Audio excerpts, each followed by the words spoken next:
Welcome to another episode of the Mindset Recruiting Podcast. I'm Alex Rojas, your talent advisor and host, and also welcome to my 20th episode. Today, we're going to be talking about a little bit of a controversial subject. I'm really going to highlight LinkedIn and where LinkedIn has failed, how it's failed recruiters when it comes to elevating and providing a high performance value when it comes to networking within talent acquisition. That's right. I'm going to give you the hard truth about how and why it's so difficult for LinkedIn to provide meaningful connections within the talent acquisition. I'm going to give you 4 reasons why LinkedIn has failed in this area. I mean, after all, LinkedIn is the most powerful networking platform on the planet. There's nothing else like it out there. I mean, this was a tool that was designed for recruiters to find and attract and to hire talent, but it has failed recruiters when it comes to networking, specifically within talent acquisition. And I'm going to go over those 4 reasons with you. But if you stick around to the end of this episode, I'm also going to give you 6 reasons on how we can improve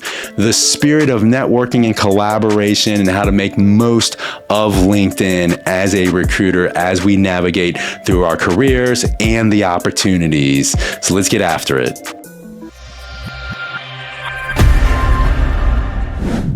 Okay, so before I cast the doom and gloom on LinkedIn and why it's failed recruiters when it comes to networking, I want to set some context here on my personal professional experience with LinkedIn. So obviously, LinkedIn is a great sourcing tool for finding talent, but is it the best for building your networks? That's what it's touted for.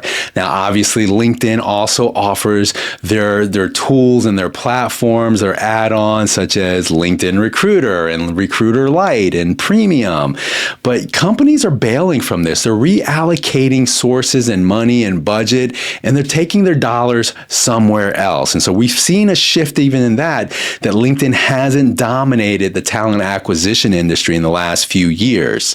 Now, you can also look at the top 3 influencers within LinkedIn. This kind of gives you some additional context for how dated LinkedIn might be. I mean, the top 3 influencers are Bill Gates, Richard Branson, or Sir Richard Branson, and Jeff Weiner, the former CEO for LinkedIn. And you can even go through the top 10 list. It's kind of hard to find anybody that has any significance in the mainstream social media platforms. Now, as of April 2024, there's about 1 billion members worldwide, and that's over 200 countries, which is really phenomenal. But LinkedIn within the US has about 230 million members is what they count for. But when you look at the top 10 breakdown of social media, they don't even they barely crack the top 10, excuse me.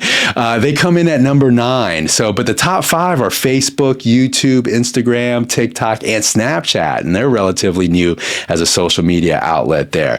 Now, I've been with LinkedIn since 2005, and it really wasn't until January of 2024 that I decided to rebrand myself, my experience, my professional brand, my name, and the services and my expertise. And so what I did is I went ahead and I purged my network, and I went and removed all connections that really weren't really relevant to what I wanted to do. My sole focus was going to be really on talent acquisition. So that means I wanted to build meaningful connections within the talent acquisition industry, and that was going to be focusing on executives and managers and CEOs of staffing firms, agencies, leaders, full lifecycle recruiters, sourcers, recruiting coordinators, so all the full gamut. And that's really where I wanted to focus on. So I'm going to share with you what I've learned along the way after nearly 6 months of doing this. And one of the things that stands out is that I've posted over 100 times in those short 6 months, and which is really equates to about 4 times per week. And this is some pretty good content that I've been able to offer.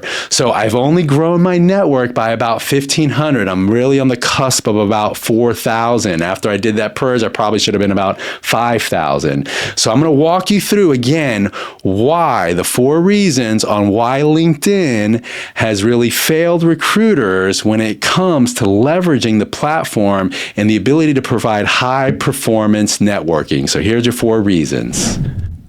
Okay, so reason number one that LinkedIn has failed recruiters when it comes to networking is that it lacks the ability to help recruiters find jobs in an open and transparent way.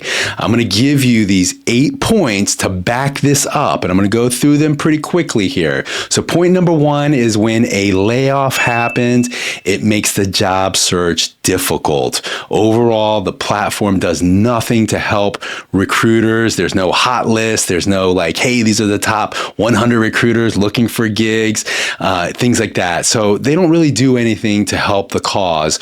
Instead, it's a mad scramble typically. Point number two is that if you're not experiencing a layoff, you may be in a situation where you have to be proactive about your next opportunity. Maybe the company's going south, you don't like the direction, your contract's at risk, maybe you don't like your boss, whatever it may be. And so being proactive and start looking for opportunities without labeling yourself makes it very difficult within LinkedIn. Point number three, there is a stigma in asking for help. And I guess that's human nature, right? We don't really want to go and ask for other recruiters, especially those that we've lost contact with. Because, I mean, think about it. You have people in your network, you have former colleagues, you haven't talked to them in years, and all of a sudden you reach out to them as, hey, I'm in the market, can you put in a good word for me? Or do you know any opportunities? It doesn't really create the best experience for us recruiters that go through that. Point number four is that there's a level of embarrassment that comes to it. And maybe there's a little pride and ego kind of thing that goes with it. So we might sort of resort to other measures or other ways that we can actively network outside of LinkedIn to see if we can make some traction that way. Point number five, it's a highly competitive marketplace within talent acquisition. I mean, if you look at a job posting within LinkedIn and there's a recruiter role that pops up, almost immediately, and it's been like this probably for the last 18 months, almost immediately you get hundreds, if not thousands of applicants applying for the job. So immediately it diminishes your ability. The percentages go down that you might even get a call back on that. And you can see that it's pretty visible there. Hey, over 1,500 applicants, but good luck, buddy. So point number six is that there's a saturation in the marketplace when it comes to recruiters. And this is something that I've been talking about for a while now, is since the pandemic happened and we had that 12 to 18 month surge where corporate America and high tech firms had to readjust the marketplace. They went out and hired recruiters by the thousands. They brought in fresh recruiters and they trained them up. And that's why we're seeing a lot of recruiters that have that 2 to 4 year, maybe 5 year experience level. They're struggling now finding their next opportunity there because they're competing in a saturated market. Point number seven is that you as a recruiter have an image and a reputation. And so, a lot of times you don't want to tell anybody that you're looking for an opportunity. And so you have a reputation to hold. Maybe you have a professional standard. For me, myself, I've been doing this for 25 plus years. So yeah, I have a reputation, but that shouldn't limit my ability to really explore opportunities freely and openly without reservation. And then finally, point number 8, and this is something that we all fall in this, it's the gossip trap, right? So if somebody finds out that you're looking, that you're exploring, that you're putting feelers out in the marketplace, somebody might say something and gets back to them, hey, did you hear that Alex is looking for another gig, another opportunity? It happens. And LinkedIn does nothing to help the cause. They don't help recruiters to navigate in a confident way to explore other opportunities. They leave the onus on the recruiters. And I think that's shameful that LinkedIn has done nothing of the sort to elevate the performance level of giving recruiters that maximum opportunity to network. Okay, so reason number 2 that LinkedIn has failed recruiters when it comes to networking is that growing your LinkedIn network is hard. All right, I'm probably stating the obvious, or maybe I'm not. You tell me, but it's the truth. And I've actually been going through that now for about a half a year. Growing your network is challenging and it's difficult. And so LinkedIn doesn't help the cause at all. So I'm going to walk you through these 8 points to back this up. So point number 1 is that LinkedIn only allows you to grow by 100 new connections per week. 100. They cap it off at 100. They let you know, sorry. And they do that to avoid spam, which I can see, maybe why they do that. But the algorithm doesn't give any flexibility when it comes to that. If you're active, if you've put in the extra time and the usage time within the platform, there should be some flexibility behind it, but they don't allow that. Point number two here is that the algorithm really favors those influencers that have larger networks. And those larger networks are going to be people that are usually 10,000 and above followers. That's when you become an official influencer. And so the algorithm will favor a lot of the postings on that, and they will tend to dominate the feeds within LinkedIn. Point number three is that there's a lot of time constraints when it comes to recruiters navigating and growing their network. I mean, think about it. They have jobs. They have to, hire talent and source and recruit and deal with managers and all of those things. Who has time to build a network? You don't have the time that it takes to really do that. I mean, even establishing connections takes time, right? You know how you can put in the little notes and like, hey, I would love to connect with you right now. I see that we have this in common. That takes time for recruiters. They don't do anything to help you help the cause. Okay, point number 4 is that posting consistently within LinkedIn sucks. I mean, it really does. It's very difficult and very challenging. That's why less than 1% of the members within LinkedIn even post anything that's relevant out there. And a lot of the posting is okay. It's not the best. It doesn't compete with a lot of the stuff that's on YouTube or TikTok for that matter, or Instagram, or even Twitter X. So it makes it difficult, right? And so point number 5 is that it really limits your ability to like and comment. I mean, this really stinks. That LinkedIn does nothing to help out in this particular area, because as recruiters, if you're taking the time to look at a colleague's post, they always say, hey, just like or just comment. And that's everywhere. You want to get the likes, you want to get the comments. That's what elevates your network. That's what gets you visibility. But yet it doesn't happen. And LinkedIn doesn't provide any other way for liking or commenting. For whatever reason, there's a stigma behind liking and commenting, and helping recruiters to network and to support one another. It's time consuming. Point number 6, writing and connecting with new connections and in-mails, it's painful. I mean, and they try to send you that way. LinkedIn does that. So they immediately you can connect. You have a 300 character limitation on that. So you have to summarize it in 300 characters. And then they give you the suggestions. It's like, hey, in order to grow your network, just use your in-mails. But those in-mails are no different. You're going to send them out and they're going to be unread or unreceived, and it's going to limit your ability to grow your network. Okay, point number 7 here is that, again, hiring is the biggest priority when you're in LinkedIn. As a recruiter, if you're in LinkedIn, you're going to be spending a majority of your time looking for talent, trying to make those connections. And again, who has the time to grow their network?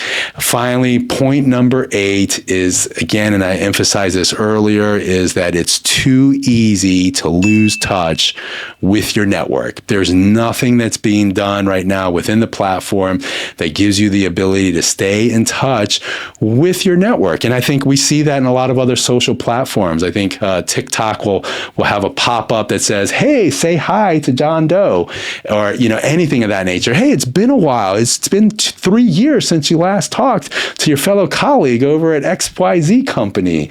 It does nothing. There's no triggers at all that helps you as a recruiter to be mindful and to take action and to immediately do anything. I mean, as much as technology advances, why can't you have a buddy system? Why can't you have a trigger that initiates a conversation with a former colleague of yours? And it does little subtle things like, hey, congratulate so-and-so, they just started a new job. So those are always good opportunities to be able to do that. But ultimately, growing your LinkedIn network is very difficult, and that's why only 1% of the entire, we're talking about hundreds of millions of members here on LinkedIn, only 1% have 10,000 or more connections, because it is a daunting task, and LinkedIn doesn't help the cause. The third reason why LinkedIn has failed recruiters when it comes to networking is that they've made it very difficult to stay engaged within LinkedIn, within the platform. So again, I'm going to give you these 8 points to back this up. Point number 1 is that there's content overload, right? So now you're going into this feed, you're starting to get a lot more content, but how relevant is the content? And especially as recruiters, we're building, for the most part, a lot of recruiters focus on building their network based on candidates.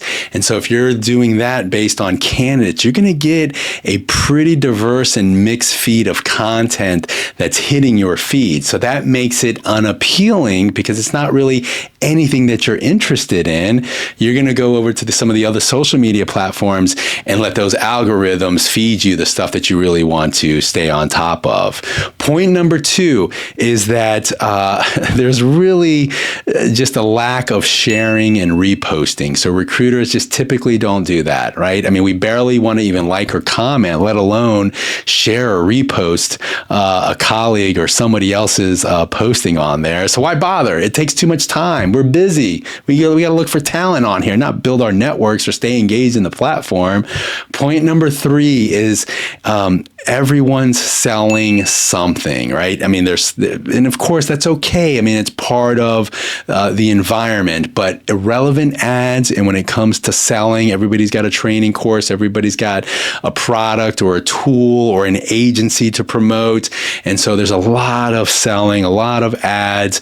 And now what I've started seeing within the feed is there's just, it's like watching commercials on the network channels now. So you don't even really get anything that's really targeting. And it's not like Facebook that really targets the ads within LinkedIn. So that doesn't quite happen there. Point number 4 is that the posts that corporate America puts on LinkedIn are pretty lackluster. They're pretty lame, right? They're very corporate. And the best is usually when corporate America makes recruiters post the content that they create. So there's a lack of creativity. There's a lack of humor, of just of lightheartedness within this space. Corporate America is just so quick to just speak corporate talk and just, hey, these are the core capabilities of our company. And it just doesn't, resonate for us. Recruiters, we're a lighthearted bunch. We like to have fun. We like to see some humor, right? And we don't get a chance to get that type of experience too often within LinkedIn, especially when it comes to corporate posts. Point number 5, again, this kind of goes back to the quality of content. It's boring. If you're going to spend some time on there, you're going to quickly scroll through it. You have a lot of candidates maybe that you're connected with, and you don't really care to see what they're doing, right? And so you're just scrolling and scrolling and scrolling. And so it takes a lot of time. You may encounter one piece of content out of every 5 or 10 that is appealing to you. So there's just not enough, spiced content that's out there. Point number 6 is, there's better entertaining platforms that are out there in social media. And obviously, TikTok is a big one there we'll see how long they last. But, TikTok is about instant gratification. I mean, for the old schoolers, the Gen Xers, they go to Facebook to interact and engage with family, with friends. Then you have Instagram that gives you access to celebrities and business leaders or whatever it might be. And so you're getting a lot better connection and better experiences when it comes to being entertained versus staying on the platform within LinkedIn. And so point number 7 is that a lot of the updates or a lot of the postings in the feed, it gets lost in the feed. Everything got lost. So your updates get lost. And so because there's so much content that's kind of overloading your feed, it quickly gets lost. It's hard to archive. You have to go into somebody's profile if you're going to really care that much to dig into that profile of a fellow recruiter. So it makes it very difficult. And finally, point number 8 is that LinkedIn really is lacking personal content. A lot of recruiters aren't really posting personal content on there. We really try to stick to really the professional standards. I don't know why that is. It's the platform. It's LinkedIn. I think they're trying to create that. They're beta testing now, kind of a short form video module that everybody will have access to. So maybe they're trying to create more video content. They really want to encourage members to use that. So that might be an area here where you might be getting some more personalized content instead of this stuffy content that's out there. And so these are the reasons why it's difficult to stay engaged on the LinkedIn platform. I just listed out 8 points that really support reason number 3 when it comes to this. So here we are, reason number 4, and why LinkedIn has failed recruiters when it comes to networking. So the 4th reason is that LinkedIn is the king of try hard. I mean, think about it. The stuff that LinkedIn rolls out into their platform sometimes can be a little comical. And so we start off with point number 1, the lack of group interaction. There's so many groups that are out there that you're part of, and when you go within these groups, you have a very limited interactions, especially when it comes to the talent acquisition space. A lot of times as recruiters, we're trying to get our way into some of these groups in here so we can find some good candidates, but immediately they sniff you out, and so it really limits your engagement opportunities. Point number 2, LinkedIn rolled out the surveys, but when you think about all these surveys that are out there, there's usually low participation, but yet the algorithm will tell you that if you go ahead and create these surveys, they're going to bump you up on the visibility scale. So the surveys are basically irrelevant. It haven't really hit really what I would consider traction when it comes to keeping you engaged. Another point here is point number 3, and this is something that LinkedIn really has encouraged their members to be part of, and that's creating newsletters. And so now we're getting a flood and a saturation because everybody's got newsletters. I've been thinking about a newsletter, and I'm just like, they're all over the place. I can barely even keep up with the newsletters that I'm seeing right now. And don't get me wrong, there are some really good publications out there, but I'm talking about recruiters specifically. Recruiters don't have the time to read so many newsletters and to gain traction that way. But hey, they'll still continue doing that, and so there's an overflow of that. Point number 4 is now they're touting their live events. And so if you've joined some of these live events, sometimes there's technical difficulties, but usually there's an average turnout. There's a low turnout when it comes to these live events.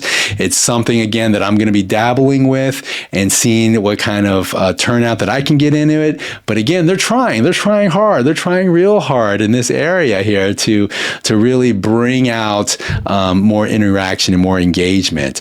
Point number 5, again, LinkedIn is rolling out all kinds of things, and talk about LinkedIn Learning. Kaboom. I mean, this thing falls flat on its face. I mean, how much time are you spending on LinkedIn Learning, or even paying for that? Is your company even paying for that? The voice and the text fell short. If you've got to pay the extra dollars, Sales Navigator, it seems like that's a saturated tool for sales.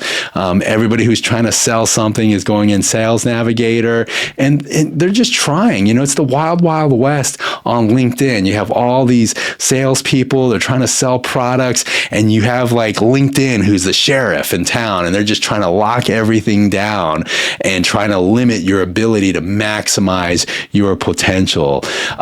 Point number 6 on why they're the king of tryhards is the video, the shorts. I talked about this in the earlier reason, is they're getting ready to roll out a beta version of TikTok. They want you now to promote your videos and do short form videos out there, and that might get some visibility. Again, they're trying really hard here to compete with all the social media platforms. And then finally, point number 8, and I think this is the one that's a little comical, if you ask me, is you can label yourself that you're hiring, or you're open to network, or you're looking for a job, or go into creator mode so everybody can see how many followers you have.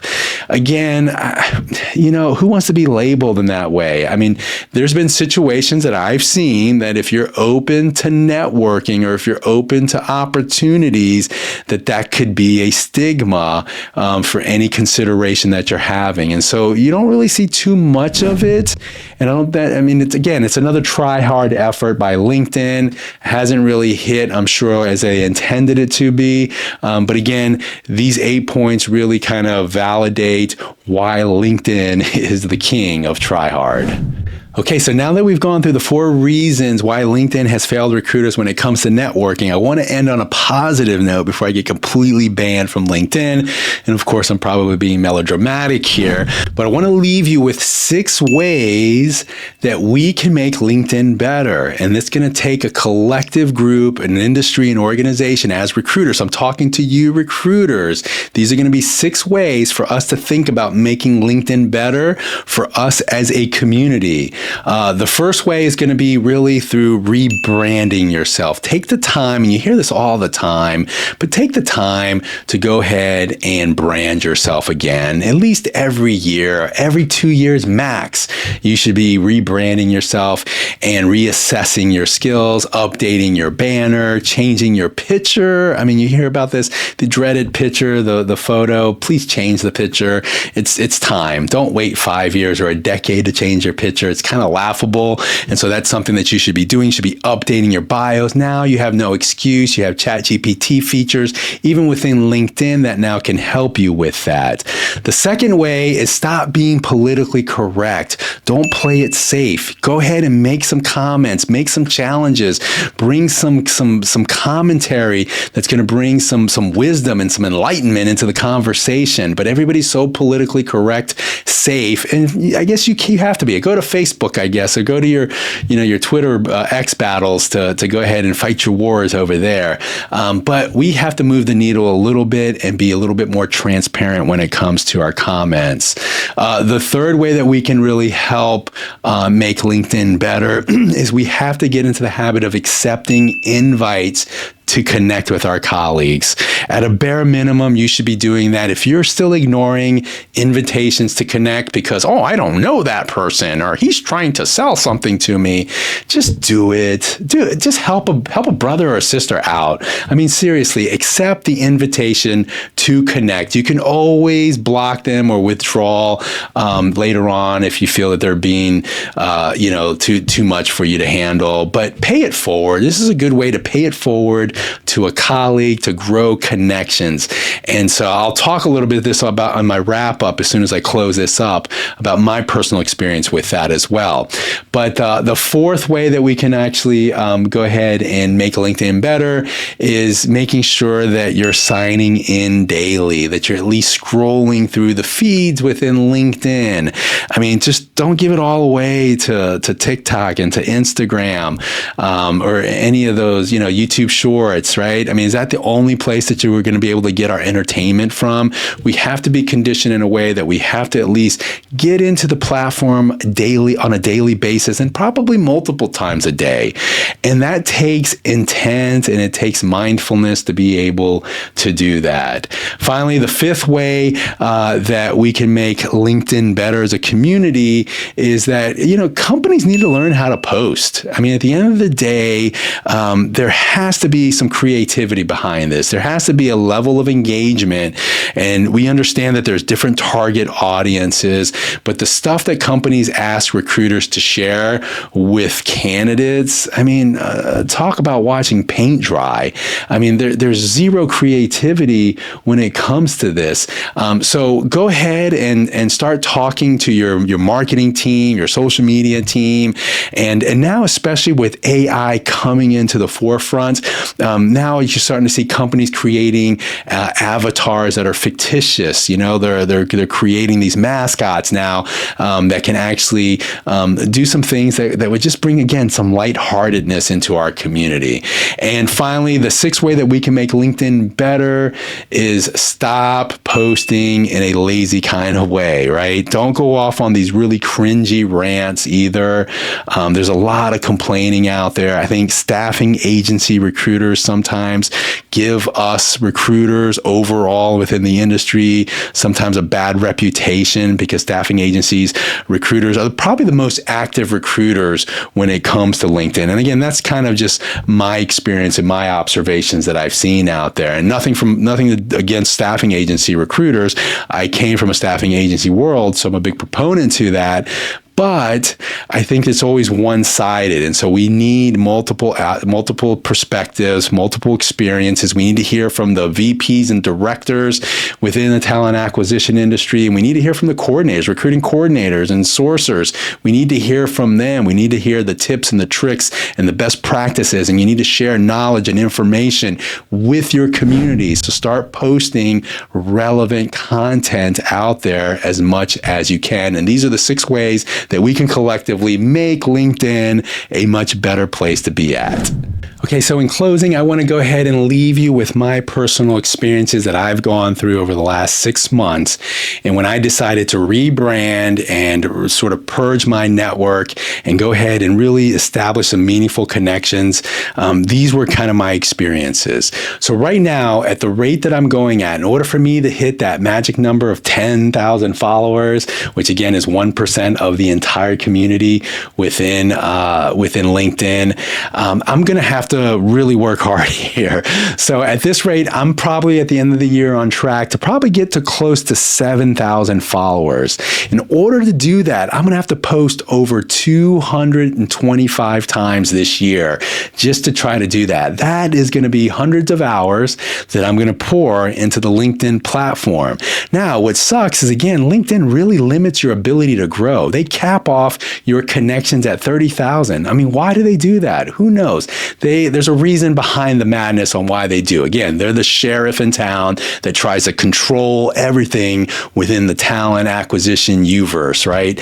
And so at this pace, I'm going to have to be working pretty diligently because, hey, that's what all the gurus tell me. They tell me that I have to stick it out. I have to do this for 2 years, 3 years. That's the magic formula. Just keep posting. And then one day you're going to get there. You're going to hit elite status. And you know what happens is there's so many recruiters that just don't have the longevity and the will to do that, and they miss the mark. And so they tend to use the platform for really what most of us get out of it is to find talent. And so, for me, when I went through this, I went through and really started being very intentional about really my connections. And so I realized that over a 3-month period, I ended up with over 1,000 connection requests that went unanswered. I mean, talk about submitting your resume to a job posting and never getting a call back. I mean, why are we recruiters doing this? We're hurting ourselves. We're not collaborating. Why would you not accept a request? You only have 500 followers. You only have 1,500. It's not like it's, that's going to push you over the edge. If a recruiter that looks reputable reaches out to you and wants to connect with you, they're only trying to grow their network. So help a brother and a sister out and accept that invitation to connect with them. You can always block them down the road if you don't want to deal with them. So we want to be able to help our recruiters that are in need. And that's one of the things that we've realized over the last couple of years. There's been a lot of recruiters that have not had that help from their colleagues, their former colleagues. And that just means helping them find a lead, proactively submitting their resume to your company, commenting on their post, referring them to a company or two, or one of your former companies.